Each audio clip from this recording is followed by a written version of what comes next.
Olá, queridos amigos, vamos falar sobre a lição número 13, a parte de terça-feira, missionários e líderes de adoração. Quando estudamos a lição de ontem, Isaías 66 mostrou Deus dizendo assim: quando eu lhes der um sinal, sairão e falarão para as pessoas que estão em redor e proclamarão a glória do Senhor. Isso significava que Deus estava procurando pessoas para que pudesse, assim, depois do sinal que ele desse, essas pessoas pudessem ser missionários e poderiam então falar da palavra do Senhor. Deus nos chama para que nós possamos então ajudar em sua obra, para que essa obra possa crescer e a divulgação da mensagem possa então chegar a todos os cantos da terra. Por isso Deus nos chama para sermos missionários das boas novas da salvação. A senhorita Elden Eberry, ela era uma missionária na África. Ela ficou muito impactada com o que ela viu ali na África, tá? Ou seja, ela viu que os nativos estavam fazendo a sua confissão, estavam então queimando seus feitiços, a exemplo do povo de Éfeso. No livro de Atos diz que quando ali Paulo chegou à cidade de Éfeso, o pessoal adorava uma deusa chamada Diana. E Paulo começou a pregar e as pessoas começaram a queimar ali aqueles feitiços, aquelas imagens todas. E então um dos homens que era um dos grandes artesãos das imagens ficou zangado com Paulo e promoveu então ali um tumulto para que ele pudesse ser preso. Tá? E a exemplo dessas pessoas de Éfeso, a senhorita Betty Elberry, ela percebeu que os nativos estavam fazendo isso. Estavam queimando seus feitiços, estavam queimando suas mandingas, queimando aqueles patuás que eles possuíam, porque haviam entendido o conteúdo da mensagem de salvação, que somente Deus deve ser adorado. E ela dizia o seguinte, que era muito lindo ver aquelas pessoas, aqueles nativos que antes tinham todas aquelas crendices, eram pagãos, adoradores de ídolo, muitos assim eram até canibais. Eles estavam oferecendo a Deus, se oferecendo a Deus como um sacrifício vivo. E eles tinham um rosto radiante de alegria, porque eles agora estavam indo para o meio de suas tribos, estavam indo pregar o evangelho e falar de Jesus. Ela achou aquilo muito interessante. Eles aprenderam e foram ensinar para o restante das suas tribos o evangelho da salvação. A pergunta número 6 é o seguinte: qual é a mensagem que nós encontramos em Isaías 66, 19 e 20? E o texto diz o seguinte: Deus dizendo, porém entre eles um sinal, e os que dali escaparem, eu os enviarei às nações, para que eles possam então ir e falar às pessoas que ainda não conhecem a minha fama, nem viram a minha glória. E eles anunciarão entre as nações a minha glória. Trarão todos os vossos irmãos dentre todas as nações, como oblação, como assim uma oferta ao Senhor, e para que eles possam então receber a bênção do Senhor. E trarão essas pessoas a Jerusalém, diz o Senhor, como os filhos de Israel trazem as suas ofertas em vasos limpos à casa do Senhor, assim essas pessoas trarão os seus irmãos até Jerusalém para conhecerem a glória do Senhor. Olha que expressão bonita. Então, para a pergunta, o que Isaías quis dizer no seu capítulo 66, versos 19 e 20? A mensagem aqui é que Deus iria expandir o seu reino. Iria enviar então pessoas que iriam sobreviver a um sinal, iriam escapar desse sinal e iriam sair para pregar o evangelho entre as pessoas que não eram judeus, dando testemunho da glória do Senhor, do poder de Deus. Deus agindo em favor de outras pessoas que não era o seu povo escolhido.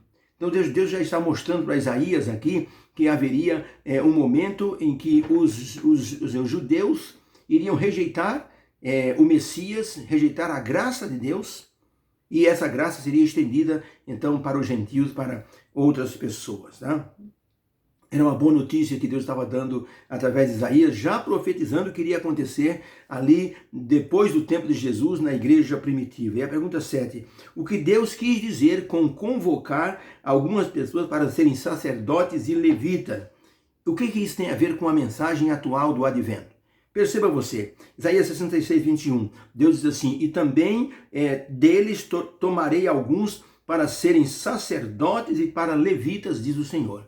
O sacerdócio ou seja, e o trabalho dentro do santuário só podia ser feito pela família de Arão, pelos levitas. Eles eram as pessoas especializadas para isso. Ninguém mais poderia fazer o trabalho do Senhor. Tanto que alguns reis de Israel que tentaram fazer, por exemplo, o rei Acaz, por exemplo, tentou fazer um sacrifício, Manassés, por exemplo, tentou entrar no templo para oferecer um sacrifício e foi ferido de lepra, porque não era permitido, só o sacerdote e os levitas poderiam ministrar dentro do santuário. E agora Deus está dizendo que vai pegar algumas dessas pessoas que não eram do tempo do povo de Israel, iria transformá-los em sacerdotes e levitas.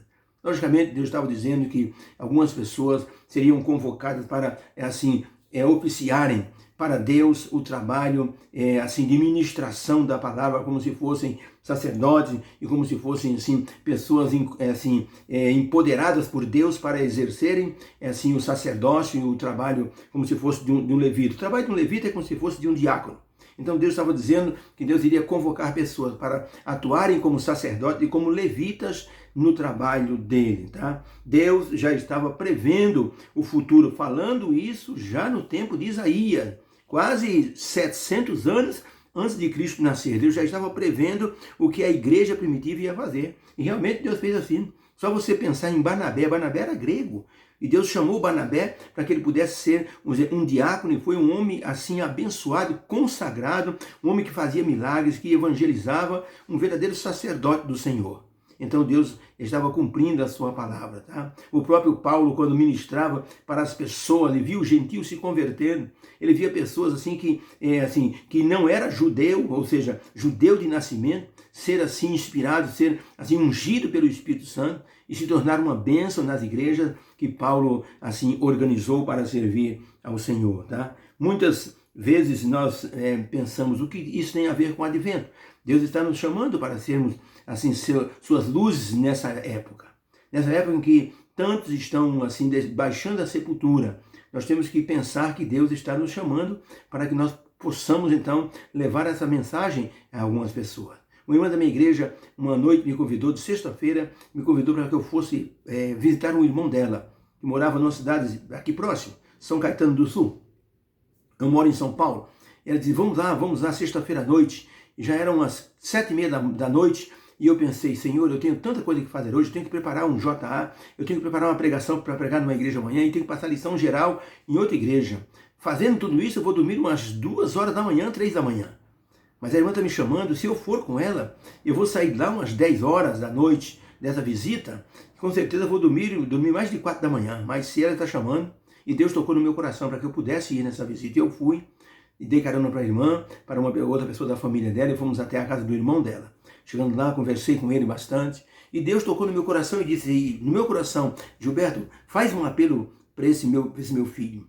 E eu peguei na mão dele e disse, José, Deus está me pedindo que eu faça um apelo para o Senhor, que o Senhor aceite Jesus como seu Salvador.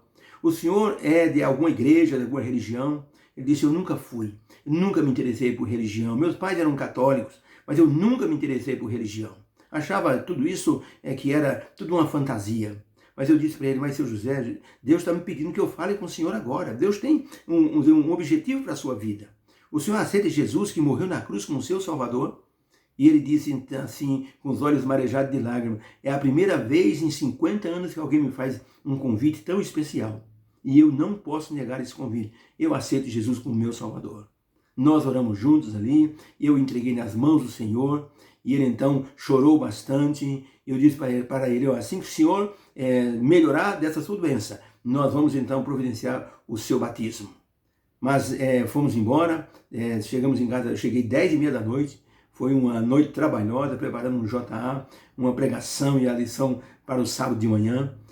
Fui dormir umas 3 da manhã, acordei às 7h30, já me troquei, fui para a igreja, para a classe de professores. Depois então, antes de começar a escola sabatina, aquela irmã vinha chegando na igreja e eu disse, irmã, sempre que eu precisar de uma visita, pode me chamar. Ela disse, eu sou tão agradecida ao irmão por ter dispensado o seu tempo para ir na casa do meu irmão fazer essa visita. Irmã, quando precisar, só chamar. Ela disse, não vai ser mais preciso, irmão. O meu irmão faleceu ontem à 00:30. E me deu um tremor no coração. Falei, como é que é, irmã? Ele faleceu ontem à 00:30. Ainda bem que você foi lá e fez aquele apelo para entregar o coração a Jesus. Irmãos, eu olhei para a irmã e disse, irmã, foi por Deus mesmo. E eu não estava com tempo de ir lá. Mas Deus me fez ser um sacerdote para ir nessa casa ministrar ali uma unção, uma palavra de unção. E uma alma se tornou então candidata ao reino de Deus. Queridos amigos, essa é uma visão que nós temos que ter. A visão de sermos sacerdotes, de trabalharmos para Deus. Deus está nos chamando para sermos missionários e líderes de adoração. Como ele disse para Isaías, eu vou levantar as pessoas, vou dar um sinal, e as pessoas que saírem desse sinal ou atentarem para esse sinal, eu vou mandar para falar da minha glória para todas as pessoas que estão ao seu redor. Eles vão trazer as pessoas como se fosse uma oferta para Jerusalém. E Deus estende isso hoje para nós, a Jerusalém que Deus está falando para nós hoje, a nova Jerusalém.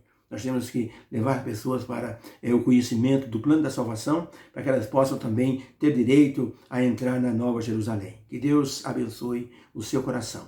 Obrigado porque você está conosco estudando e divulgue para as pessoas. Se inscreva no canal no YouTube e então deixe lá o seu comentário, deixe lá o seu like. Isso é muito bom porque vai aumentando o número de pessoas, tá bom? Deus abençoe você. Obrigado e até amanhã, se Deus quiser. Obrigado.